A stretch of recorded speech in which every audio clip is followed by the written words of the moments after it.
Kali ini kita akan membahas satu bab di dalam syariat kita yang sebenarnya ini menjadi sesuatu yang diutusnya Nabi Muhammad tidak lain tidak bukan adalah gara-gara ini. Dari awal Islam muncul itu menjunjung tinggi yang namanya akhlak. Ya, sudah bisa dikeluarkan. Cuma sebelum kita membahas tentang akhlak ini bahasa yang mungkin kadang-kadang dalam tanda kutip terlalu islami. Ya, sebenarnya Pak, Bu, ya, teman-teman, ya. Kata akhlak ini sebenarnya kalau kita lihat artinya ya, ini teman-teman kelihatan ya. Akhlak itu jamak dari khuluk yang secara bahasa artinya perangai. Atau bahasanya itu kalau dalam bahasa kita itu dalam bahasa Indonesia itu disebut dengan pekerti. Ya, jadi akhlak itu sama dengan apa? Pekerti. Ya, jadi manusia itu ada fisiknya, ada non fisiknya. Kalau di peralatan modern, komputer misalnya, HP misalnya, kita punya hardware, ada punya software. Ya, hardware-nya itu ya bendanya, manusianya punya tangan, punya kepala, punya badan, punya kaki. Kita sama semuanya. Manusia biasanya punya itu. Mau yang muslim, non muslim, kaya, miskin, biasanya punya hardware yang sama. Kepala itu ya ada telinganya, ada hidungnya, kecuali yang nggak punya. Itu namanya hardware. Tetapi yang membedakan satu dengan yang lainnya adalah isinya, yaitu softwarenya. Dalam bahasa Arab ada kholku, ada huluku. Ya, Allahumma kama hasanta wa kholki bahasin huluki. Al-kholku itu artinya adalah sifat fisik. Ada orang yang ditakdirkan Allah agak-agak putih, ada yang sawo matang, ada yang mulai gelap, ada yang malam, ya, ada yang kan ada yang orang yang auranya maghrib ya katanya ya. Padahal maghrib itu ditunggu-tunggu loh. Jadi kalau ada teman bilang kamu ke auranya maghrib berarti artinya apa? Ditunggu-tunggu. Nah, di bulan Ramadan saja. Minimal Ramadan ya kan. Kan aura duhur itu kan wah bisa jadi malah nggak ditunggu-tunggu. Ya, makanya itu takdir dari Allah dan kita itu nggak bisa milih loh teman-teman. Kita itu nggak bisa milih ya Allah, kenapa sih engkau takdirkan saya cuma 150, bahkan ada yang 1 meter kotor kan gitu kan ya. Ini belum neto ini, masih bruto ya. Tapi bisa milih nggak teman-teman? Nggak bisa. Itu takdir dari Allah. Kita tuh nggak bisa pilih lahir dari orang tua siapa itu nggak bisa. Ya, ya Allah kenapa bapak saya begini, kenapa ibu saya begitu, nggak bisa. Itu takdir dari Allah. Tapi kita bisa memilih menjadi manusia yang baik atau tidak. Dan itu pilihan. Ya, maka kita tidak bisa apa ya bersedih atau menangisi sesuatu yang tidak pilihan kita. Ya, tapi kalau atas ikhtiar kita, kita bisa milih. Dan khuluk ini sebuah pilihan. Walaupun pilihan ini ada kadang-kadang karena lingkungan. Maka akhlak itu bisa ada baik dan tidak baik kadang-kadang karena lingkungan.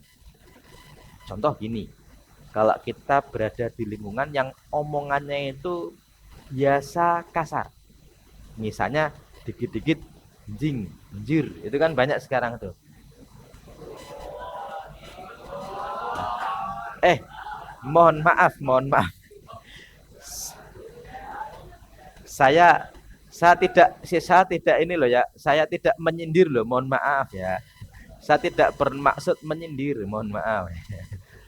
Tapi di suatu tempat bisa jadi itu biasa dan tidak dianggap jelek. Dan orang mengatakan itu bisa jadi karena kebiasaan. Dan orang tidak mengatakan jelek. Tadi malam saat terawih ada orang nyalain petasan jir kan gitu kan ya. Kenapa dikasih jir gitu kan. Ini kalau Jakarta, kalau Surabaya, kemudian Madura itu ya minimal kasih cuk kan gitu ya. Nah, kayaknya mantep. Piye cuk kan gitu kan ya. Itu bisa jadi itu karena lingkungan. Ya. Tapi lingkungan juga bisa dibentuk. Dan kita tidak menyalahkan orang yang bisa jadi ngomong begitu karena lingkungan. Tapi kita bisa menciptakan lingkungan. Maka akhlak ini sebenarnya sebuah apa? Ada yang asli dari lingkungan, lingkungan keluarga, kemudian lingkungan apa namanya masyarakat. Tapi kita juga bisa membentuk lingkungan. Ya. Hanya saja gini, ada yang salah paham terhadap kata akhlak. Orang itu suka bilang, "Oh, no akhlak," kan gitu kan ya. Atau minus akhlak gitu kan. Atau kita harus berakhlak. Ini kan biasa ya. Tapi sebenarnya ada yang kurang. Kenapa? Karena gini, kata akhlak itu artinya adalah pekerti. Pekerti itu apa? Ya, sifat non fisik dari seseorang. Jadi seperti kata apa? Bau. Seperti kata kualitas. Ini akhlak. Makanya sebenarnya akhlak itu dibagi dua. Yang pertama akhlak yang baik, yang terpuji. Yang kedua akhlak yang tidak baik. Jadi kalau ada orang, oh dia berakhlak banget, itu sebenarnya belum baik atau buruk. Karena baru pekerti. Kalau baik namanya budi pekerti. Tapi biasanya konotasinya kalau disebut berakhlak itu adalah apa? Baik. Ya, makanya sebenarnya akhlak itu ya sebenarnya adalah pekerti seseorang. Ya, apa namanya? Dari attitude seseorang. Maka ketika kita sebut misalnya gini, ini seperti kata bau. Kalau ada orang bilang, "Kamu bau banget." Itu berarti baik atau buruk? Buruk. Atau jangan kamu lah, itu kayak terlalu ya. Ini karpetnya kok bau ya? Itu berarti baik atau buruk? Buruk. Padahal wangi itu bau nggak? Ini baunya wangi, berarti wangi bau nggak? Bau, berarti bau itu baik atau buruk? Netral. Bagus nih. Nah, ya. Berarti tapi nggak sombong ya, nggak sombong ya. Ya saya. Netral, betul. Saya baru ketemu istilah bagus, netral. Jadi kata akhlak itu netral, baik maupun buruk. Seperti kualitas. Orang itu dia sangat berkualitas. Padahal kualitas itu bisa baik, bisa buruk. Tapi kalau dia berkualitas banget, itu sama dengan kualitas baik atau buruk? Baik. Maka kata akhlak itu sebenarnya dia membuang kata yang sebenarnya penting untuk membedakan. Ya, oke. Makanya jangan heran, mohon maaf banget nih, kalau salah satu kementerian kita ini ya, ini nanti kalau dengar sama menterinya bagus juga nih. Kementerian kita itu ada kementerian yang punya tagline berakhlak. Ada, tahu? Jangan sebut merek. Tapi ini nih karena singkatan, akronim. Tapi kalau berakhlak itu sendiri sebenarnya bisa baik, bisa buruk. Maka kalau oknumnya kok tidak berakhlak baik, wajar karena tagline-nya cuma berakhlak. Ya. Ini kalau dengar bagus. Karena sebenarnya itu konotasinya memang baik, tapi awalnya ya kata akhlak itu artinya adalah pekerti, bisa baik, bisa tidak baik. Ya, makanya dalam bahasa Arabnya kalau akhlak terpuji namanya akhlak karimah atau hasanah, kalau akhlak yang tidak baik atau jelek namanya akhlak zamimah atau sayyi'ah. Ini menyimpan kata yang penting tapi dibuang menjadi kebiasaan. Jadi insya Allah bisa difahami insya Allah ya. Kalau kita tadi sudah bicara arti kata akhlak ya. Dan memang dalam bahasa Arab selalu ada sifat dari kata akhlak. Dan orang yang kita ikuti yaitu Nabi kita Muhammad SAW menjadi pribadi yang bisa diikuti dalam setiap kehidupannya. Ya, oke.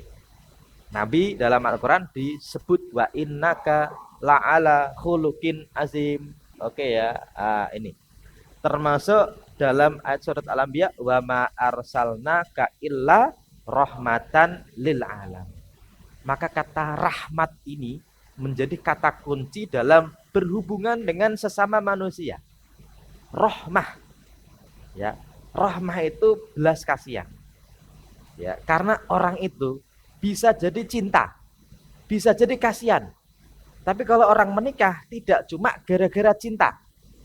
Dalam Islam, orang itu setelah menikah itu doanya 3.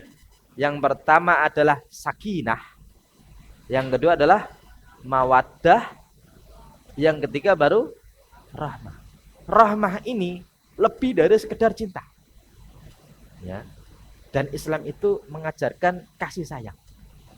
Karena kasih sayang dan cinta itu bisa sama, bisa beda. Orang itu bisa cinta gara-gara fisik, bisa cinta gara-gara ini nih, apa nih? Money, ya, uang, ya kan gitu kan.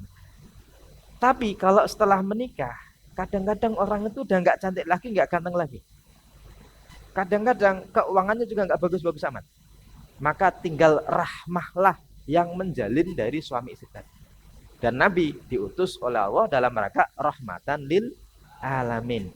Ya, makanya dalam hadis yang sahih, ya, Nabi tidak diutus oleh Allah kecuali menyempurnakan kebaikan dari akhlak. Innama bu'istu liutammima makarimal akhlak. Dan ini menjadi core of the core. Inti dari inti. Ya, core of the core of the core of the core. Dari ajaran Islam, yaitu akhlak yang terpuji. Ya, karena sebenarnya Nabi Muhammad diutus tidak lain tidak bukan adalah untuk menyempurnakan apa? Akhlak. Dan kita bisa lihat gini, kalau orang itu baik kepada orang baik itu namanya balas budi. Ada orang baik kepada kita, kita berbuat baik, itu namanya balas budi. Ya. Tapi kalau ada orang jelek kepada kita, boleh nggak kita balas kejelekannya? Boleh. Setara. Namanya kisos. Tapi yang lebih hebat adalah ketika orang berbuat jahat kepada kita, kita bisa membalas dengan kebaikan. Dan ini adalah ajaran Islam. Makanya Nabi menyebutkan laisal wasil bil mukafi. Orang itu menjalin silaturahim itu, ya, ketika temannya main ke rumah kita, kita main ke rumah dia, itu namanya membalas budi. Tapi ketika ada orang kok jelek kepada kita, kita kasih hadiah, kita kasih kebaikan, itu yang namanya akhlak karimah. Dan tidak semua orang bisa melakukan. Kalau Nabi dari awal begitu. Makanya kalau kita lihatnya, Nabi itu selalu menjadi rahmat kepada sesama yang nanti kita akan tiru dalam kehidupan kita. Misalnya, kalau ada orang kok salah, Nabi tidak salahkan, tapi benahi. Ya, walaupun kesalahannya itu berat. Makanya Nabi itu rahmatan lil alamin. Kita kalau ada orang salah, kadang-kadang pengen nih nyalahin. Ya. Nabi itu pernah suatu ketika, ini hadisnya mohon maaf saya nggak terjemahkan, tapi bisa kebaca ya teman-teman, sama ya. Tapi tahu artinya kan ya? Insya Allah kan gitu kan. Ini Arabnya nggak gundul loh teman-teman. Udah ada rambutnya ya. Tapi nggak ada terjemahannya. Kasih contohnya. Nabi itu kalau ada masalah, ada orang salah, itu diberikan solusi.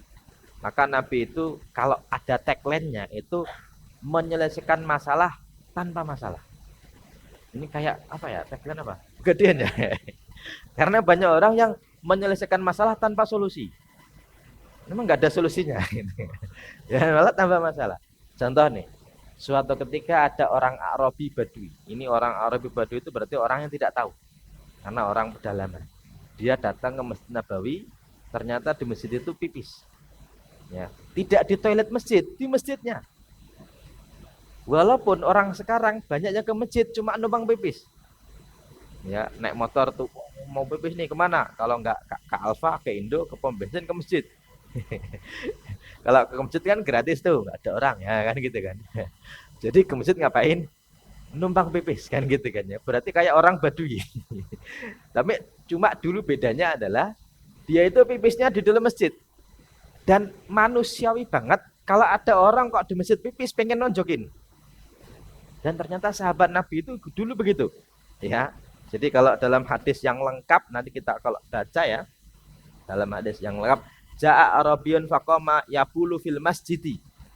Dia itu datang ke masjid tahu-tahu pipis di dalam masjid. Ya. Ternyata apa? Faqala ashabu Rasulillah, "Mah, weh." Kan gitu. Malah, pipis di situ. Ternyata mau ditonjokin juga. Ini orang untuk nggak tahu adab apa gimana, masjid kok pipis kan gitu kan ya. Ternyata kata Nabi apa? Ya. Faqala Rasulullah sallallahu alaihi wasallam la tuzrimuhu da'u. Nggak usah diapa-apain, biarin saja. Bayangkan ada orang pipis dibiarkan. Biar apa? Biar tidak timbul masalah. Karena sudah pipis. Orang tuh kalau lagi pipis kagetin, wah kan gitu ya. Terus pipisnya nggak jadi lagi. itu itu bahaya. Orang itu kok ditahan, kok kembali lagi, itu bahaya. Makanya kalau orang kok kebelet, ya segera. Baik di jalan maupun di tempat lain. Makanya kadang-kadang orang naik motor tuh kenceng banget. Itu cara husnudzon paling bagus. Jangan-jangan kebelet. Ya, ada orang itu naik tangga turun tangga kok cepat-cepat. Oh, kebelet gitu. Karena kalau ditahan bahaya. Maka kata Nabi, biarin saja. Enggak usah diapa-apain. Ya. Tapi setelah itu orang tadi dipanggil, ditanya, mohon maaf, kamu tahu nggak ini apa? Masjid. Oh, masjid ya. Ya, masjid itu tempat ibadah menyembah Allah, tidak digunakan untuk buang najis. Oh iya, begitu ya. Setelah itu Arabinya tidak disuruh apa-apa. Malah Nabi nyuruh orang lain untuk mengambil air, airnya disiramkan ke tempat pipisnya tadi. Berarti Nabi menyelesaikan masalah tanpa ada masalah. Karena kalau ditonjokin dan Nabi diem saja, nanti bisa jadi contoh. Kalau ada orang berbuat jelek di masjid, kita tonjokin. Untungnya Nabi nggak ngapa-ngapain, biarin saja. Karena orang yang datang ke masjid itu bisa beragam alasannya. Ada orang yang tidak tahu masjid harus ngapain. Ada orang masuk ke masjid bawa anak-anaknya rame. Kadang-kadang ke masjid lupa, HP-nya nggak di silent. Lagi sholat, HP-nya nggak di silent, di miss call orang. Ringtone-nya ayai kan gitu ya kan. Itu ringtone zaman dulu ya. Nah, kadang-kadang dia juga nggak tahu kalau di miss call orang harus ngapain. Kan gitu ya. Mau diangkat takutnya batal. Kan gitu kan. Diangkat, lagi sholat, jangan di miss call. Itu kan juga nggak boleh kan. Kadang-kadang dibiarkan saja. Dan kadang-kadang kita sebagai orang yang sudah lama nongkrong di masjid. Ini teman-teman kan ini nih, pria masjid, pria musola nih kayaknya nih. Primas dan primus ya. Kadang-kadang kita kalau sudah lama jadi orang baik, ya, itu kadang-kadang kalau ada orang yang tidak baik itu seolah-olah langsung cepat menyalahkan. Kita kadang-kadang nggak sabar gini, weh, HP nggak diselan, tau nggak ini apa, kan gitu ya. Dimarahin kadang-kadang. Kadang-kadang dia nggak tahu harus ngapain. Makanya kadang-kadang orang itu lebih nyaman di warung daripada di masjid. Karena kalau di warung orang salah nggak diapa-apain. Ya, di masjid salah dikit dimarahin, bawa anak rame dikasih tahu, kamu nggak tahu ini apa masjid, kalau besok rame nggak usah ke masjid. Besoknya anak-anak nggak ke masjid, ke warung kan gitu kan ya. Makanya masjidnya isinya orang-orang tua saja. Ini kadang-kadang kita kalau ada orang sedikit salah langsung tuh kita marahin ya. Maka Nabi menyelesaikan, besok nggak terulang, tapi sudah diselesaikan. Walaupun sekarang kita nggak bisa praktekkan. Kenapa? Kalau ada orang datang ke masjid kok pipis, kita ambil air, kita siram pipisnya, insya Allah najisnya jadi kemana-mana. Kenapa? Karena dulu masjidnya itu bawahnya tidak keramik, ya, bawahnya apa? Pasir. Bawahnya bukan karpet. Kalau ada orang pipis di karpet kok kita siram, ya, maka najisnya malah ke mana-mana, nyebar kemana-mana. Kalau dulu bawahnya adalah pasir, ketika disiram sudah masuk ke tanah, selesai. Maka zaman dulu di zaman Nabi, orang itu sholat kebanyakan pakai sepatu, pakai sendal. Makanya sampai ya, karena orang Yahudi itu ibadahnya pada lepas sepatu, lepas sendal. Nabi bilang, kalian jangan sama seperti Yahudi, karena mereka ibadahnya lepas sendal. Di zaman Nabi, di masjid tidak ada cerita sahabat Nabi pulang-pulang dari masjid sendalnya hilang. Kenapa? Dipakai. Ya, berarti di zaman dulu ke masjid pakai sendal itu sunnah Nabi. Sunnahnya Yahudi malah ke tempat ibadah lepas sendal. Tapi kalau musalah kita ini, kalau sholat lepas sendal atau pakai sendal? Lepas. Berarti sunnahnya Nabi itu sunnahnya Yahudi ini. Berarti mulai nanti siang pakai sendal atau lepas sendal? Nah, ya kalau bawahnya pasir kan gitu kan ya. Kalau sekarang kan bawahnya karpet. Tapi ini solusi di masanya. Ya, pernah juga nih kalau kita baca hadisnya ini, Nabi juga pernah nih. Ini siang Ramadan. Ini orang kacau banget nih. Kacaunya gini. Ramadan itu kan tak boleh berhubungan badan suami istri. Itu sebuah kesalahan besar. Karena apa? Karena dendanya berat. Ya. Oke. Dendanya apa? Berat. Jadi siang hari Ramadan tidak boleh makan, tidak boleh minum, tidak boleh jima. Kalau jima siang hari Ramadan, dendanya berat, yaitu apa? Ini kalau dalam hadisnya dikatakan bisa nggak kamu memerdekakan budak?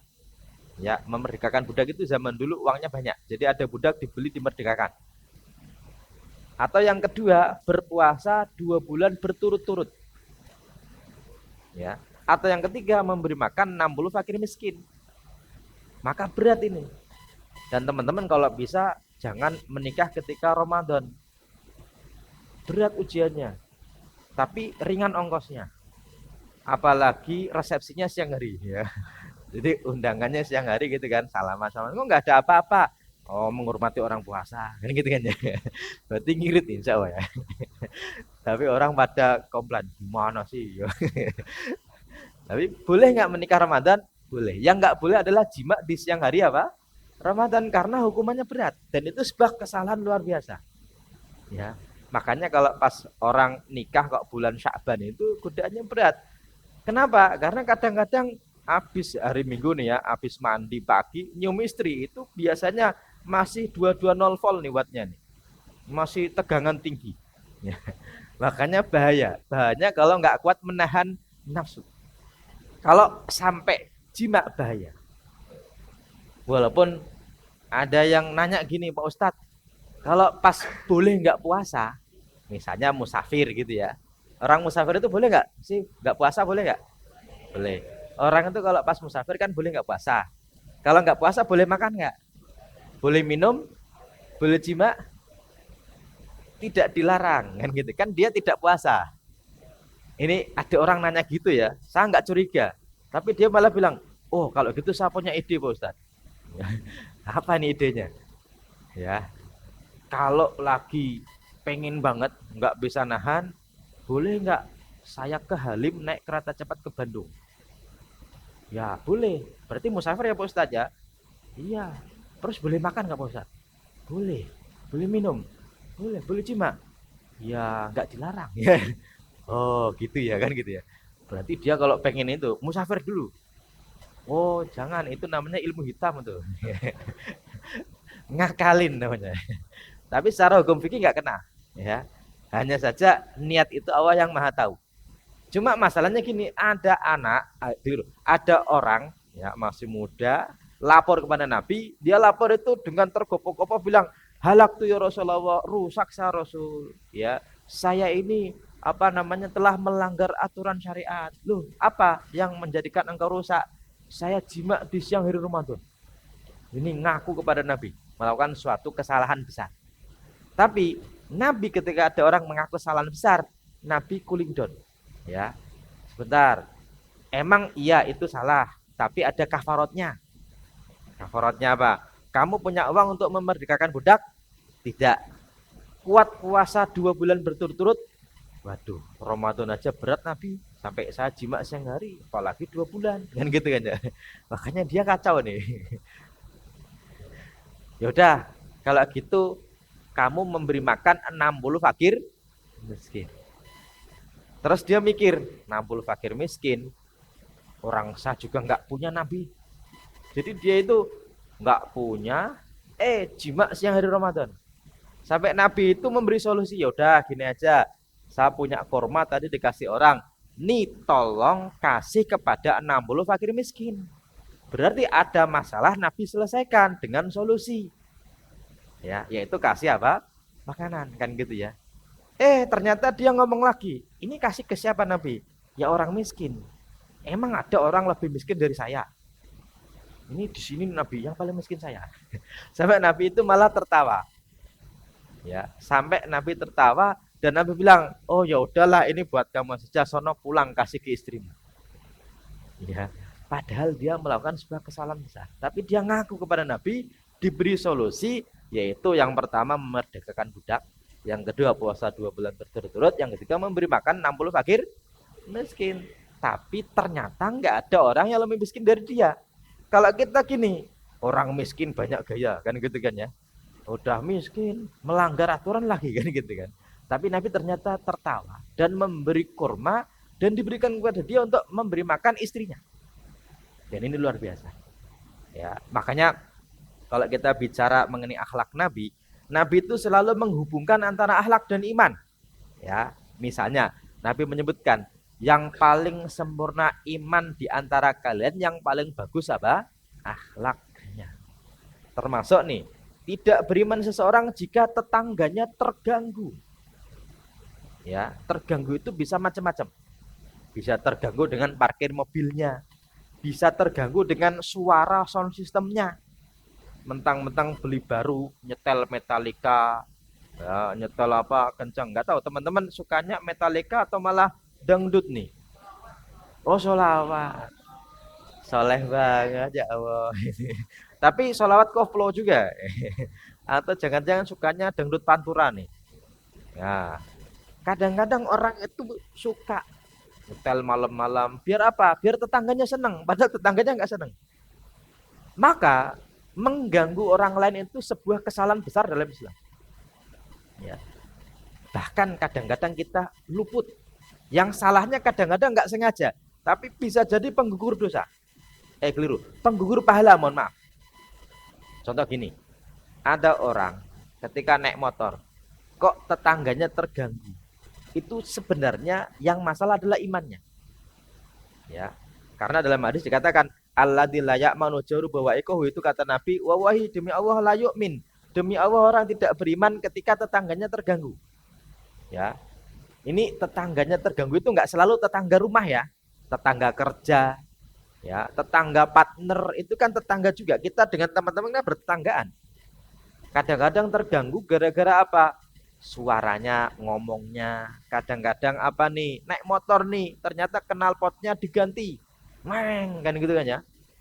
Ada juga knalpot muka. Teman-teman tahu knalpot muka enggak? Knalpot yang kalau kita belakang kena mukanya ya. Kira-kira kita terganggu enggak? Kayaknya terganggu kan gitu kan ya. Dan orang itu kalau terganggu, khawatirnya dia mendoakan jelek. Dan itu harus dihindari. Karena kita harus menghindari sesuatu yang dilaknat orang lain. Atau didoakan jelek orang lain. Orang itu kalau naik motor, kok depannya itu knalpotnya kena muka kita, itu kira-kira kita doain baik atau buruk? Baik. Ya, tapi secara naluriah manusia mendoakan jelek. Kan gitu ya. Kalau ada orang nih, gaya banget, semoga motornya lunas gitu enggak? Enggak mungkin ya. Orang naik motor kenceng itu kita bilang, oh kenceng-kenceng, apa jatuh nanti kan gitu ya. Dan dalam Islam itu dihindari mendoakan, dihindari didoakan jelek orang lain. Ya, walaupun kita boleh mendoakan jelek kalau kita dijelekin, dizolimi. Ya, tapi kalau tidak dizolimi, nanti bisa jadi kalau doa jelek kepada orang lain, doanya kembali kepada yang mendoakan. Kalau yang didoakan tidak pantas didoakan jelek. Ya, Nabi menyebutkan, ittaqu alla inaini. Takutlah kepada Allah terhadap dua hal yang dilaknat orang. Yang pertama adalah pipis di bawah pohon. Yang kedua adalah di air yang diam. Ini konteksnya di Arab zaman itu. Di Arab itu kalau ada pohon zaman itu berarti digunakan untuk berteduh. Kalau ada air diam berarti oase, sangat dibutuhkan oleh orang lewat. Kok ternyata orang berteduh, ada air oase gitu ya, air gitu ya di padang pasir gitu kan ya. Kok kita mau ke situ kok ada pipis nya? Kira-kira sebel nggak? Sebel. Dan mendoakan jelek. Orang kok pipis di sini. Oh, didoakan. Nanti kalau kakinya bengkok, kan gitu kan ya. Ya iyalah, orang kakinya bengkok nggak? Ya, nggak mungkin kakinya lurus ya. Tapi harus hati-hati. Didoakan jelek orang lain itu bahaya. Karena bisa jadi doanya mustajab karena kita mendolimi. Ini kalau laki-laki itu pipis juga nggak pernah lurus. Lurus bisa nggak? Nggak bisa ya, biasanya agak belok ya. Pipisnya gitu kan ya. Kita hari ini harus hati-hati. Hati-hati didoakan jelek ini. Didoakan jelek itu bahaya. Ya. Misalnya gini, teman-teman di tempat umum, buang hajat di tempat umum. Ya tempat umum maksudnya toilet umum, bukan di lapangan, bukan. Di lapangan, di tempat umum atau toilet umum. Toilet bersama, kita kan toilet umum nih ya. Bareng-bareng kan enggak bareng-bareng semakainya. Makanya sendiri-sendiri sih. Kan enggak mungkin pakai bareng-bareng juga. Ini bahasanya salah ya. Ya. Ya, makainya bersama atau enggak? Enggak juga, sendiri-sendiri. Tapi boleh digunakan banyak orang, boleh ya. Tapi sendiri juga. Emang susah ya ngomong sama orang susah ya. Bukan susah ngomongnya, bukan susah hidupnya. Ini memang harus logis nih, ngomong sama orang sini harus logis ya. Kalau salah nih, karena saya pernah gini bilang, barang siapa memberi makan orang yang berpuasa, maka dapat pahala seperti orang berpuasa. Itu diprotes. Gak bener Pak Ustadz, kenapa? Memberi makan orang yang berpuasa itu dosa Pak Ustadz. Oh iya ya bener juga ya. Jadi kalau ada Ustadz bilang, barang siapa memberi orang makan yang berpuasa, maka dia dosa. Bener tuh. Karena yang benar itu memberi makan orang berbuka puasa. Kalau ada temannya kok lagi puasa, diajak ke warung, boleh nggak? Bro, yuk ke warung, makan yuk, kan gitu ya. Lagi puasa kok diajak makan. Kata Pak Ustadz, barang siapa memberi makan orang yang berpuasa, kan gitu kan. Astagfirullah, kan gitu kan ya. Oh, alah gayamu, ya udah sabarin. Nah, gitu kan gitu kan ya. Nah, ternyata dia minta dibayarin kan. Saya ulangi. Bukan toilet bersama bukan ya. Toilet yang digunakan bersama enggak juga ya. Toilet yang bisa digunakan gantian tapi bersama. Ya enggak bersama juga, susah ini. Toilet umum lah kan gitu ya. Itu kalau kita kok kita enggak flush, kita tinggal gitu aja. Kira-kira kalau ada orang datang berikutnya itu senang atau sedih? Terima kasih banget kan ya telah beri rezeki gitu nggak? Nggak mungkin. Kita apa? Siapa sih ini? Siapa yang bekerja? Siapa yang membersihkan kan gitu kan ya? Itu kan kita sebel. Maka bisa jadi didoakan orang jelek. Maka kita harus hati-hati ketika mengganggu orang. Bisa jadi doain jelek oleh orang lain. Dan kita harus hati-hati. Ya, banyak apa namanya perusahaan itu hancur gara-gara review jelek orang. Ya, dan ini sekarang bahaya, didoakan jelek orang. Ya, makanya dalam Islam itu kita apa harus hati-hati. Bahkan dalam Islam kalau kita apa kenyang kok tetangga kita lapar itu identik dengan tidak beriman. Maka akhlak itu dekat kaitannya dengan apa? Keimanan. Kalau kita lihat ya, akhlak itu nanti kita bagi dua. Yang pertama akhlak kepada manusia, yang kedua akhlak kepada Allah ya, atau kepada sesama dan kepada Allah. Atau hablum minallah, hablum minannas. Kalau akhlak kepada Allah minimalnya inilah saja. Ya, apa? Yang wajib dikerjakan ya, yang haram ditinggalkan, itu minimalnya. Dan insya Allah kalau itu sudah dikerjakan, itu masuk surga. Walaupun surganya level berapa, wawalam. Bisa jadi ngemper doang ya nggak apa-apa. Tapi nggak masuk neraka. Ya. Tapi kalau kepada manusia, nah ini yang panjang. Karena apa? Ini kalau kita dalam bidang jasa ya, masih ada waktu. Nanti kita akan buka tanya jam ya. Per 4 jam sebelum jam 11 mungkin ya. Oke. Nah, akhlak kepada apa sesama khususnya dalam bidang jasa. Saya urutin saja biar kita mudah menghafalkan walaupun pakai bahasa Inggris ya. Semoga bisa dengan mudah dihafalkan. Ya. Kita singkat dengan setujuan aja. Ya. Orang itu kalau setujuan kan enak ngomongnya, ya. Mau kemana nih? Ke Surabaya. Oh, bareng ya udah yuk. Kan gitu kan ya. Nah, bisa jadi itu kan speak doang. Mau pulang kemana? Ke Depok. Oh ya pas bareng nih, kan gitu ya. Padahal dia pulangnya ke Bekasi. Padahal pengen cuma nganterin sampai rumahnya saja, kan gitu kan. Itu kan setujuan. Setujuan itu maksudnya S1 A-nya ada 7. Ya, ini namanya setujuan. Kalau kita lihat ya, S itu ya pertama adalah simpati. Yang kedua appearance. Ya, yang ketiga attitude, yang keempat action, yang kelima ability, yang keenam accountability, yang ketujuh afirmasi. Ini setujuan. Jadi kalau kita dalam bidang jasa, khususnya jasa dalam melayani orang, ya, karena ada jasa melayani hewan, ada jasa melayani barang. Kalau itu kan melayani orang. Lah orang ini memang penting, ya, kita tahu yang namanya akhlak dalam Islam. Maka kalau kita urutkan yang pertama simpati, ya. Simpati ini merasakan orang lain yang orang lain rasakan, ya. Kalau appearance itu penampilan, itu juga penting. Dalam Islam juga dijaga. Attitude, ramah, sopan. Kalau attention itu memberikan perhatian lebih, action itu memberikan tindakan nyata, tidak cuma ngomong doang. Ability kemampuan, dikasih tindakan tapi juga mampu. Karena ada orang yang melayani, udah muter-muter tapi dia sebenarnya nggak mampu, cuma ngulur-ngulur waktu doang. Ya. Terus juga accountability, tanggung jawab. Ya. Dan yang terakhir adalah berpikiran positif. Ya, ini kalau kita bisa urutkan plus dalil-dalilnya, ya ini kita singkat jadi singkatannya apa tadi? Setujuan ya. Oke, atau ada singkatan lain boleh. Ya. Ini kayaknya lebih enak ya. Sesevenan misalnya gitu kan. Setujuan itu nyaman, biar visi misi kita sama. Setujuan itu lebih mudah. Yang pertama simpatik. Simpatik itu kalau ditanya apa dalilnya, banyak banget dalam Islam dalilnya. Minimal ini, la yu'minu ahadukum hatta yuhibba li akhihi ma yuhibbu li nafsi. Seseorang tidak dianggap beriman ketika kecintaan dia dengan temannya itu sama. Dan dia bisa mengetahui temannya itu cinta apa, suka apa. Walaupun tidak harus kita suka, tapi bisa ngepasin. Contoh minimal gini, teman kita suka MU, tapi kalah terus misalnya. Ya, walaupun kita tidak suka MU, tapi ya minimal tidak ngebully. Karena kalau MU kalah dia sudah sedih. Dia hidupnya aja sudah sedih. Gak tahu MU sekarang berapa?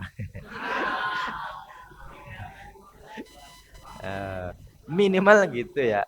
Minimal kita nanya gimana MU kabarnya. Aduh, ya semoga kan gitu kan ya. Kadang-kadang ya itu namanya merasakan orang lain. Ya, dan kita sebagai pelayan publik minimal tahu nih kira-kira dia maunya apa, sukanya apa. Ya.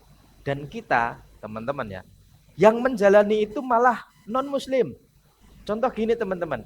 Teman-teman habis scroll apa namanya bukan Instagram lah, Shopee, Tokopedia dan lain sebagainya. Kok ternyata nyari-nyari kerudung. Itu kalau nyari di Google, di Instagram itu iklannya apa? Kerudung. Kita itu teman-teman yang laki-laki ini habis nyari-nyari pancing gitu kan ya. Nyari-nyari apa nih, apa namanya motor atau nyari-nyari aksesoris motor atau jam gitu kan ya. Habis nyari TWS gitu kan.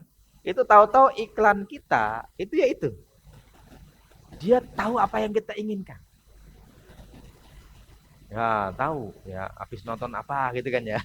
FYP-nya apa itu tahu. Algoritmanya tahu.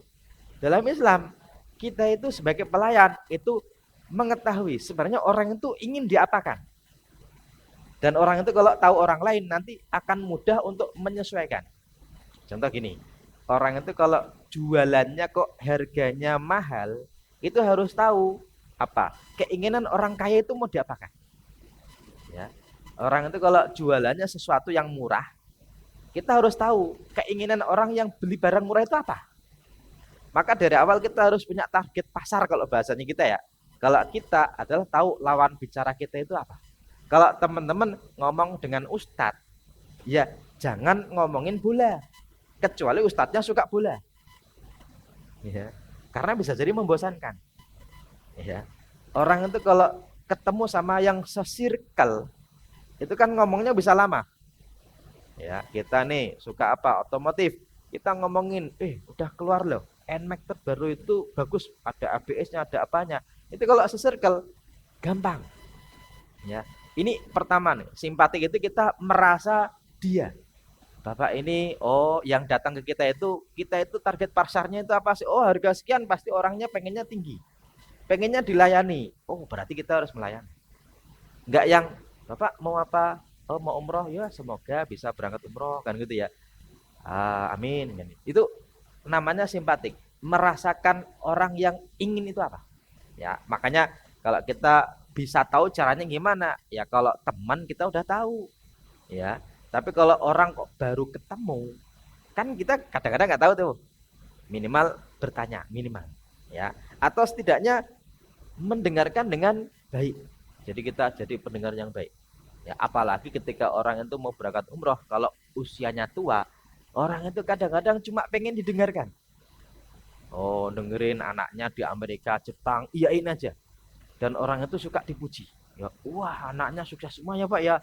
Wah berarti bapaknya lebih sukses kan gitu kan. Tapi jangan dibawa ke jurang cemplungin, jangan.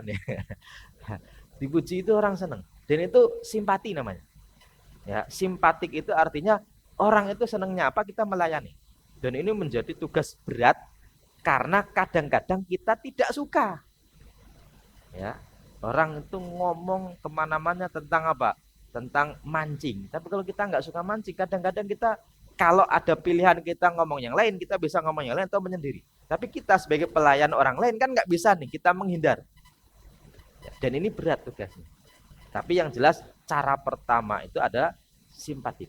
Ya, di sananya bisa mendengarkan dan dengan mendengarkan sekali kita bisa tahu ini arahnya kemana. Orang itu kalau cerita saya udah pensiunan, alhamdulillah anak saya kan gitu ya. Itu kan first impression itu pasti yang di ujung pikiran dia. Ya. Orang itu kalau ngomong pertama A, kita tahu ujungnya mau kemana. Ya, dan itu dengan mudah kita bisa tebak. Oh, langsung kita tebak belakangnya, dia senang. Oh, berarti kita satu circle. Kan gitu kan. Dan kalau orang udah merasa nyaman, dia akan kembali lagi. Ini yang pertama, ya. Apalagi membuat bayar persona. Persona itu maksudnya personalize, ya. Sekarang modelnya customize. Customize itu gini, Bapak sukanya apa kita layani. Bukan kita punyanya apa, Bapak mau yang mana. Maka orang itu kadang-kadang ke warung Pak Haji itu nggak begitu suka, lebih suka ke warung Cici. Koh. Karena apa saja ada, namanya palu gada. Apa yang lu butuhin gue ada kan gitu kan ya. Meskipun kadang-kadang bohong, kalau kita kan insya Allah nggak bohong. Misalnya gini, ada ini nggak, kamera ini nggak? Oh iya ada, siap, saya tanya gudang dulu. Padahal nggak nanya gudang, nanya temennya kan gitu kan ya. Dan dia bilang, oh ini barang bagus nih, oh pas banget kalau mencari ini kan gitu kan ya. Karena kita pengen itu. Dan kalau dipuji, oh iya ya bagus ya, emang bagusnya apa? Oh kamera ini bisa moto orang. Ya iyalah kan gitu ya. Oh kalau orangnya cakep, ini hasilnya bagus nih kan gitu kan ya. Ya iyalah kan gitu ya. Dan orang itu kadang-kadang nggak butuh ditunjukin yang lain. Karena orang itu kadang-kadang cuma butuh saya pilih itu bagus atau tidak. Kan gitu kan. Oh itu bagus tuh. Kalau hotel bagusnya gimana? Yang deket masjid ya? Oh iya, dan kita punya yang deket masjid, deket banget bahkan. Kan gitu ya. Oh tapi kalau deket masjid mahal. Oh ini ada yang murah walaupun deket. Berarti dia pengennya deketnya. Kan gitu kan. Oh kalau dananya sekian, ada nih Pak nih, ini deket juga walaupun agak di bawah. Kan gitu ya. Tapi dia pengennya deketnya. Jangan kita tawari bagusnya. Karena bisa jadi dia pengennya yang penting deket. Nah, itu namanya apa? Merasakan keinginan orang. Walaupun ini butuh butuh apa ya? Butuh belajar. Oke, ini yang pertama apa? Simpati. Ya. Yang kedua adalah appearance atau penampilan. Ini juga penting dalam Islam itu. Ya, nanti ada kaidah. Walaupun kaidah ini bukan hadis ya. Libasukum yukrimukum qoblal julus wa ilmukum yukrimukum ba'dal julus. Ini sebuah kaidah kata-kata bijak bukan hadis. Ya. Pakaianmu itu memuliakanmu sebelum engkau duduk, ilmu memuliakanmu setelah engkau duduk. Orang itu kalau sebelum duduk, sebelum berbicara, pakainya jubah, kemudian pakai imamah sorban begini, kemudian pakai yang begini, bawa tasbih. Itu kita anggapnya siapa? Ustadz Habib kan gitu kan ya. Giliran ngomong belepotan. Oh, ternyata penampilan saja. Tapi kita bisa menilai orang pertama dengan apa? Penampilan, ya. Walaupun penampilan kadang menipu. Bagi sales-sales itu sering ceritanya gini. Kalau ada orang mau beli mobil kok penampilannya necis, terus nanya macam-macam, itu biasanya nggak jadi beli. Tapi kalau datang ke showroom kok celananya pendek kan gitu ya, terus pakai kaos, bisa jadi cuma bawa plastik doang. Itu bisa jadi dia apa? Nasabah prioritas. Makanya kita juga jangan tertipu penampilan orang lain, tapi kita harus menyesuaikan penampilan saya. Maka kalau saat di sini duduk kok pakai topi, kemudian pakai kaos, slang misalnya gitu ya, atau kaos apa? Kalau sekarang biasanya buruan mertua kan gitu ya. Kalau saya ngomong agama, itu teman-teman bisa jadi ya siapa lo kan gitu kan ya. Oke, itu orang itu ada kaidah gini. Tak kenal maka biasa saja. Kalau orang bilang tak kenal maka tak sayang, kalau saya kaidahnya tak kenal maka biasa saja. Maksudnya gini, orang itu naik mobil, naik kereta bareng, sampingnya bapak-bapak. Kebetulan kepalanya bidang, bukan kepala bidang, kepalanya sudah bidang. Ya, karena sudah mulai botak. Kita nggak tahu dia. Ya kalau saya bilang botak kan nggak enak. Ya, sudah kepala bidang gitu aja ya. Duduk di samping kita, dia cerita tentang kehidupannya. Kita nggak tahu ya, dia cuma cerita mau kemana dek, mau ke Surabaya Pak. Oh ya sama. Kita kalau nggak tahu dia siapa, biasa saja. Tapi kalau ternyata kita lihat di TV, ternyata dia rektor, ternyata dia wakil menteri, ternyata dia pejabat publik, oh ternyata dia orang besar. Itu kira-kira respon kita sama atau beda antara belum kenal dengan setelah kenal? Beda. Ya, kita itu kadang-kadang ketemu orang di jalan, padahal dia artis, itu kita biasa saja. Tapi kalau kita tahu dia artis, dia artis kan gitu kan ya. Maka tak kenal maka biasa saja. Ya, hanya saja kita untuk bisa menegaskan kita siapa, minimal penampilan dulu. Karena orang itu bisa menilai dengan apa? Penampilan. Walaupun tidak selalu menjanjikan. Karena kalau ada orang kok suka rapat kemana-mana bawa dasi, bawa jas, bisa jadi jualan MLM. Kan gitu kan, bisa jadi dia apa, asuransi kan gitu. Tetapi setidaknya kita kalau melayani orang yang mau haji umroh, oh penampilan itu diutamakan, wangi misalnya, itu kan penting juga ya. Oke, yang berikutnya kalau tadi appearance ya, kemudian apa, attitude. Ini penting ya. Attitude itu bisa gerakan, bisa ucapan, tapi ucapan itu lebih tajam daripada gerakan. Karena ucapan itu bisa dengan satu ucapan orang bisa suka selamanya, bisa dengan satu ucapan orang bisa benci selamanya. Ya, misalnya nih, ada orang selama temenan, terus kita bilang, saya itu sebenarnya nggak suka dengan kamu, kenapa? Kamu itu kalau butuh doang datang. Itu kemana-mana, kapanpun teringat. Oh, dia ternyata dekat dengan kita cuma ada maunya. Maka kata-kata itu penting. Ya, dan attitude itu juga tercermin dari apa? Kata-kata. Ya, maka diksi pilihan kata itu menjadi salah satu poin penting dari berhasil tidaknya dapat customer. Apapun itu. Ya. Oke. Oke, ini kalau dalam Islam ya, kesopanan seseorang mengangkat derajat seseorang dan orang merasa nyaman dengan kita itu juga bagus, termasuk pilihan diksi. Ini diksi itu berarti harus apa ya? Harus dipelajari dan harus disepakati. Karena kadang-kadang diksi itu penting. Dalam Islam juga dipilih diksi yang penting. Dalam Quran bahkan meskipun artinya sama antara ro'ina dan wangdurna wasmakna, itu artinya sama. Perhatikan. Tapi di Quran dikatakan ya ayyuhalladzina amanu la taqulu ro'ina wa qulu durna wasma'u. Ya, ini dalam bahasa Qurannya. Meskipun bahasa kitanya sama. Tapi diksi itu mempengaruhi apa namanya ini rasa. Contoh gini, ya. Orang itu ketika mengucapkan terima kasih ya, kan kita bisa jawab apa? Sama-sama, kan gitu ya. Itu kan normal, biasa. Memang begitu adanya. tapi tidak ada bekasnya. Tapi kalau terima kasih ya, dengan senang hati bisa melayani Bapak, kan gitu ya. Itu ada bekasnya. Dan walaupun cuma sederhana, tapi itu membekas. Justru sesuatu yang hebat dimulai dari sesuatu yang sederhana, yang kecil. Walaupun cuma selamat berbelanja, kan gitu ya. Atau biasanya kalau lagi mau masuk ke Indo atau apa Indo April itu biasanya ngomongnya gimana? Oh enggak ada Indo April. Selamat datang, selamat berbelanja. Kalau Alfa Alfa atau Indo itu artinya ada sapaan, ya, dan itu membekas, ya, dan itu membekas. Makanya banyak perusahaan punya tagline karena membekas, ya. Kalau dulu di TV RCTI oke, kan gitu kan ya, itu kan membekas tuh, ya. Satu untuk semua itu kan membekas. Maka diksi pilihan itu penting. Saya itu pernah ya dikasih orang, tapi hatinya sakit. Dulu waktu masih kuliah. Jadi ceritanya mau buka mau sahur nih. Ya. Sampai hari ini artinya hal itu membekas. Sampai kapanpun walaupun dia mungkin nggak sengaja, ya. Masih ada waktu kan? Masih sedikit ya. Masih lama. Maghribnya masih lama ya. Saya ulangi.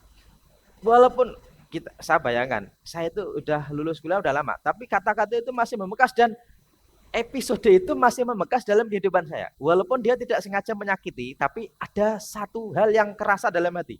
Gara-gara gini, ada tetangga kos, ada tetangga yang ya kita anggap mampu. Dia bawa nasi, ya.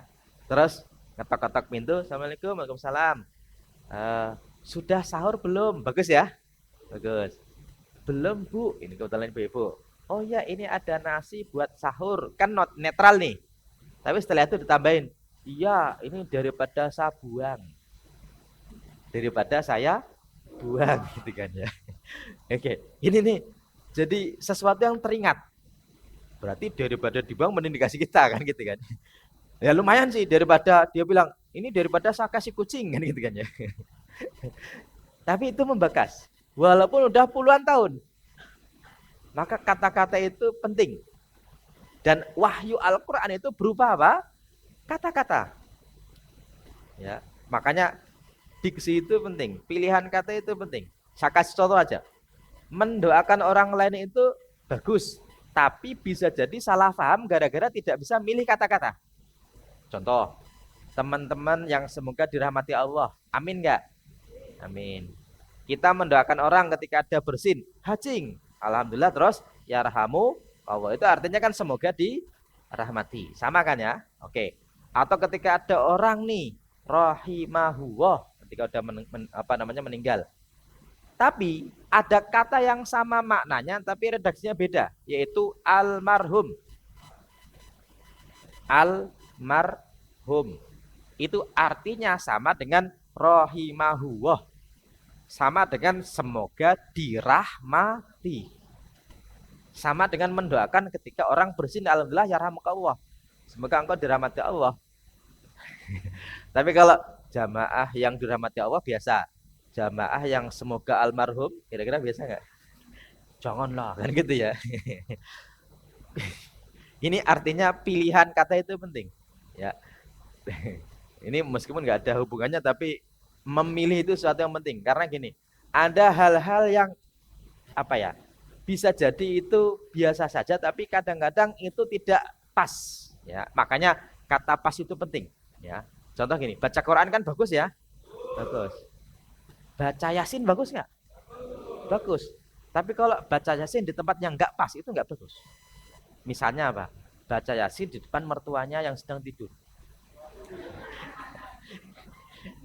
Ya nggak mertua sih, suami lah misalnya. Suaminya lagi tidur gitu ya, baca Yasin wal Qur'anil Hakim. Itu kira-kira bagus nggak? Ya kayaknya sih bakalan memulai perang dunia kedua kan gitu kan ya. Itu namanya uji nyali. Padahal Yasin bagus. Ya, makanya hal yang baik itu harus benar. Hal yang benar harus baik. Itu dua hal itu jangan sampai keliru-keliru. Baik dan benar ya. Dalam bab tentang pilihan diksi kata-kata itu penting ya.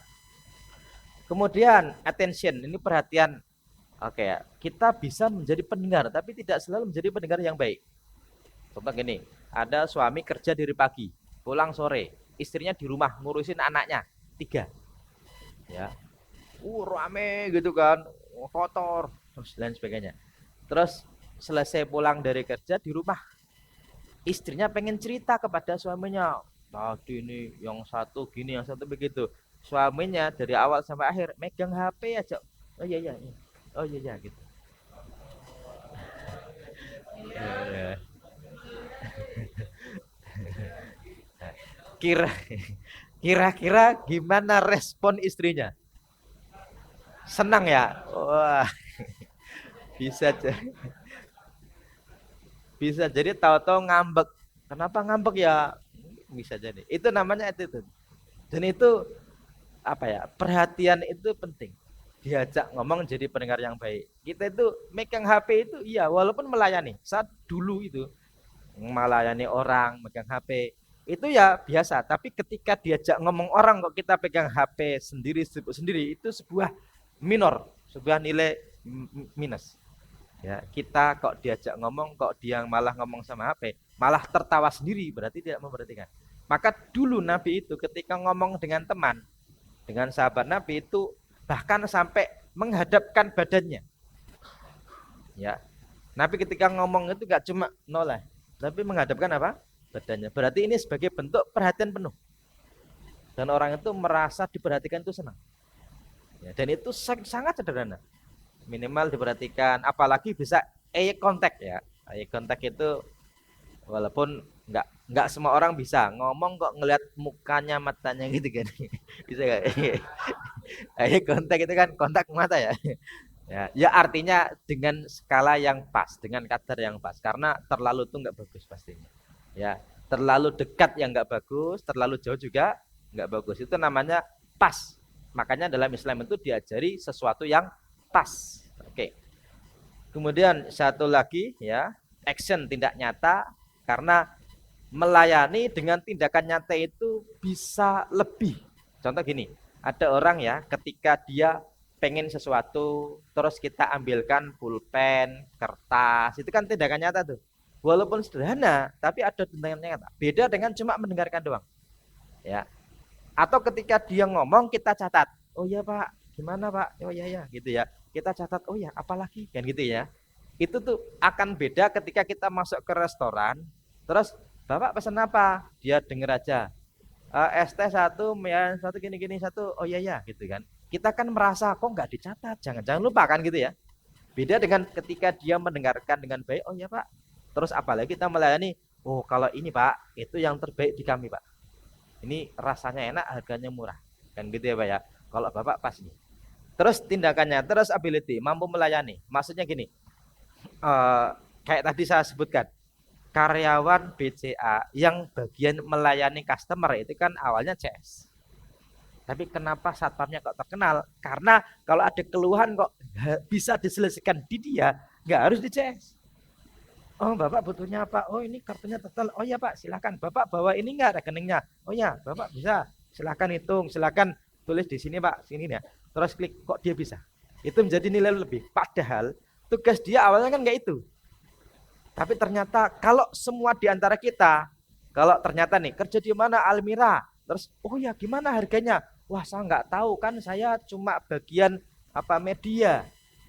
Oh berarti ada yang kurang kan gitu ya, kan saya cuma bersih bersih kan gitu kan ya.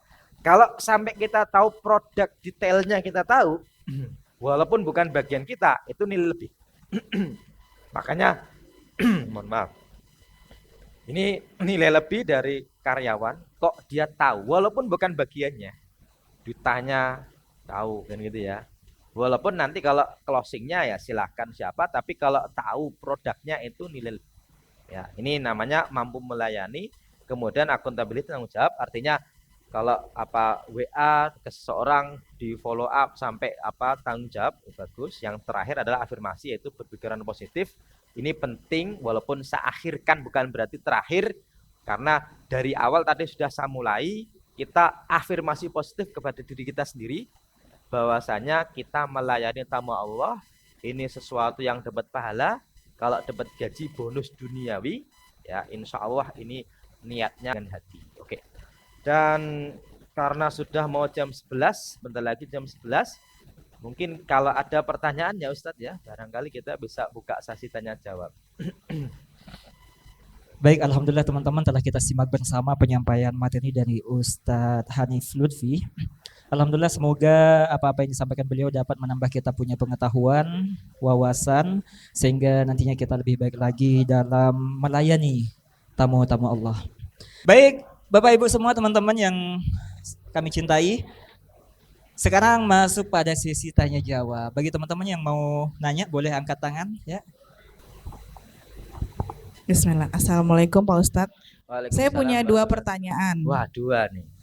Kan infonya kalau kita sedang tidak berpuasa, kalau memberi makan yang berpuasa dapat pahala yang sama katanya. Ya, pertanyaannya yang kita mau kasih ini harus du'afakah atau sama-sama teman kita yang sama-sama mampu gitu. Oh, bagus. Ya, itu satu. Kedua, amalan apa di saat haid yang bisa nambah pahala? Siap, bagus. Nah, itu aja. Makasih. Assalamualaikum. Wah, ini pertanyaannya mewakili banget nih. Jangan-jangan yang lain nggak berani nanya padahal pengen tahu ya. Ini bagus nih. Ya. Yang pertama gini, memberi makan orang yang berpuasa atau berbuka puasa tidak harus dia tidak mampu. Tapi kalau tidak mampu berarti plus-plus. Ya, karena pahalanya double. Tapi kalau teman sendiri boleh, nggak masalah, karena yang penting puasanya bukan tidak mampunya. Jadi kadang-kadang kan kita ngasih ke masjid, yang makan nggak selalu yang tidak mampu. Ya, bisa jadi pengurusnya, bisa jadi jamaahnya, yang bisa jadi mampu juga, boleh. Hanya saja yang nggak boleh itu kalau fidyah atau zakat. Ya, kalau fidyah itu harus to'amu miskin, memberi makan orang miskin. Itu berarti nggak boleh, yang mampu nggak boleh. Tapi kalau memberi makan karena puasanya bukan karena tidak mampunya, itu yang pertama. Yang kedua, bagi perempuan yang haid sebenarnya tidak ada larangan untuk tetap menambah pahala. Tapi gini, perempuan haid itu malah dilarang sholat, dilarang puasa, tidak sah gitu ya, walaupun dia mau. Tapi tenang saja, Aisyah bercerita kita diperintahkan untuk kodok puasa, tidak diperintahkan untuk kodok sholat. Dan perempuan itu kalau mau menambah pahala, 4 ini yang paling penting. 4 ini gara-gara melakukan hal ini nanti masuk surganya jalur mana saja, kartu aksesnya itu langsung terbuka semua pintu. Ya, idza sholatil mar'atu khamsa, salat 5 waktu. Karena salat 5 waktu itu wajib, ya. Tidak harus di masjid. Ya, tidak harus di awal waktu. Karena kadang-kadang nih kita nih lagi ngurusin rumah, beres-beres sampai jam 5 baru salat asar. Dosa enggak? Tidak. Apakah dia menunda waktu salat? Jawabannya tidak. Yang menunda itu kalau sampai maghrib belum salat asar, itu namanya menunda. Yang kedua apa? Shomat syahra, puasa Ramadan, bisa ikut puasa. Yang ketiga itu wahafidut farjaha, ya, menjaga kemaluannya, kehormatannya di depan yang bukan siapa-siapanya. Yang keempat wa ta'at zauja, taat kepada suami dalam ketaatan kepada Allah, maka masuk surga dari jalur manapun. Itu 4 saja. Kalau sunnahnya dikerjakan, berarti lebih hebat. Tapi kalau pas haid tidak boleh sholat, tidak usah baca Quran. Tapi kalau dalam hati boleh, mendengarkan boleh. Kalau dianggap zikir juga nggak apa-apa. Ya, dianggap zikir contohnya gini. Sebelum tidur kan kita baca Fatihah, kulhu, itu dalam rangka zikir. Ya, itu boleh. Kalau membaca Qurannya nggak usah saja, kan gitu ya. Tapi mendengarkan boleh. Berzikir yang lain tetap boleh. Masakin suaminya berpahala, mandiin anaknya berpahala, di rumah membersihkan rumah berpahala. Karena aslinya tugas perempuan dalam fikih, dalam syariat itu adalah dia melayani suami yang sifatnya ini jima gitu ya. Kalau memasak, ini mohon maaf banget nih, awalnya bukan tugas istri nih, awalnya. Ya. Betul. Tapi kajian ini nih harus pas nih, karena harus hati-hati nih. Takutnya bapak-bapak tahu dikiranya ngasih tahu perempuan untuk tidak masak nih ya. Karena yang tugas memberi makan adalah suami.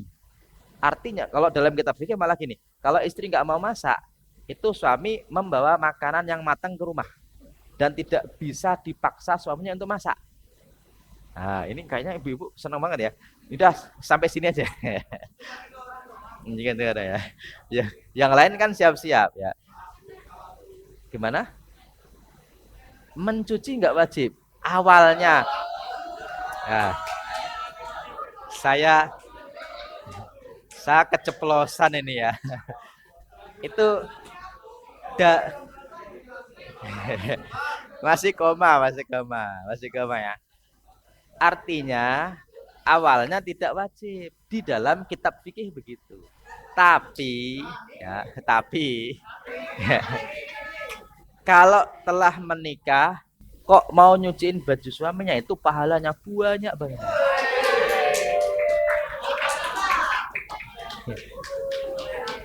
Makanya orang Arab itu kalau melamar itu baru menikah kalau sudah 3 bulan berikutnya, bahkan 3 tahun berikutnya. Karena perempuan itu kalau habis dilamar mau dinikahi kalau sudah punya rumah, minimal punya apartemen yang sudah ada isinya. Orang Indonesia melamar, menikah, habis nikah tinggal di rumah mertua. Bahkan makan masih ikut mertua. Bahkan istrinya mau ikut kerja.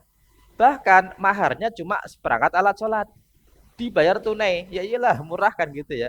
Kalau orang Arab maharnya seperangkat alat berat. Makanya mereka mintanya yang berat. Dan orang Arab itu banyak yang sampai lama nggak menikah karena perempuannya itu mahal biayanya. Orang Indonesia saking baiknya setelah menikah maharnya murah, mau mencuci, memasak, kan ini merawat anak, kan gitu kan ya. Semuanya mau, bahkan mau diajak kerja. Ini istimewanya perempuan Indonesia.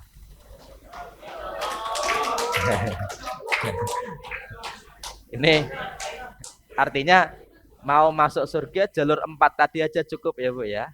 Yang pertama sholatnya, puasanya, menjaga harga dirinya, taat suaminya dalam ketaatan. Itu tuh apa namanya syarat utama. Nanti kartu aksesnya itu Bu, itu sudah khusus nih. Di tab di mana saja bisa kebuka tuh Bu, tuh masuk surganya ya Bu ya. Makanya Nabi menyebutkan walaupun syaratnya gampang, tapi banyak penduduk neraka dari perempuan. Tapi enggak yang di sini nih, di sono jauh ya Bu, ya Amerika gitu. Bukan Ameriki, bukan. Amerika pokoknya lah ya, jauh. Karena apa? Karena penyakitnya perempuan itu tidak mudah syukur. Sampai Nabi bilang, engkau berbuat baik setahun, kok salah sehari. Itu perempuan itu ya, yang diingat itunya. Makanya perempuan itu punya punya sifat pertama histeris, apa-apa gitu ya. Yang kedua historis. Historis itu punya salah satu itu 15 tahun yang lalu masih ingat. Nah, dan itu mengubur kebaikan 15 tahun yang ada. Enggak, tapi bukan perempuan sini. Ingat, kalau sini baik-baik ya kan ya. Insya Allah. Bisa diterima ya Bu insya Allah ya. Jadi amalan perempuan haid itu enggak banyak-banyak, yang penting mendekatkan diri, tetap zikir Bu sebagai bentuk ingat kepada Allah. Kalau baca Quran pending dulu boleh ya Bu ya. Salat enggak usah, puasa ya enggak usah, tapi kalau puasa wajib diganti, kalau salat tidak wajib diganti. Oke. Cukup insya Allah. Baik, jazakumullah Ustaz atas semua materi yang telah diberikan untuk kita semua pada kesempatan siang hari ini. Dan dari kami mohon maaf jika masih banyak kurangnya, minumnya juga masih belum ada. Mari kita tutup teman-teman dengan sama-sama membaca hamdalah dan doa kafaratul majlis. Alhamdulillahirabbil alamin. Subhanakallahumma wa bihamdika asyhadu an la ilaha illa anta astaghfiruka wa atubu ilaik. Dan saya hadanallahu yakum ihdinas siratal mustaqim. Wassalamualaikum warahmatullahi wabarakatuh. Waalaikumsalam warahmatullahi wabarakatuh.